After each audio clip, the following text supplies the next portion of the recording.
This next test is to look at the length of your quads, which are the muscles down the front of your thigh, which insert onto the front of your pelvis. Your quads can get really tight during pregnancy, which can change the alignment of your pelvis and cause pain. If both quads are tight, it will tilt your pelvis forward, which will put a lot of stress on your lower back muscles, on your sacroiliac joints at the back, and the pubic symphysis on the front. If one quad is tighter than the other, it can also give you a little twist in your pelvis, which again can cause all sorts of pains. To do this test, you want to be lying on the floor on your side with a nice flat back. You've got your head supported by your arm so that you haven't pushed up on your neck.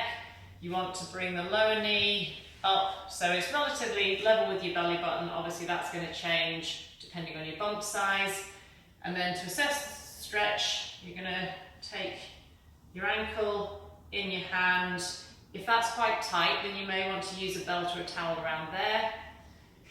You want to make sure that your knee is lower than your hip. And then at that point, you want to start bringing your leg back slowly to the point where you can start to feel quite a strong stretch down the front there. And ideally, that's before things start to move in the back. You're aiming to have your thigh in line with your trunk. And I would assess that as this being 0, because that's a perfect stretch, minus 10 degrees, minus 20 degrees, and that will enable you to be able to compare right to left. Obviously, if one side is tighter than the other, you want to do more stretches on the tighter side.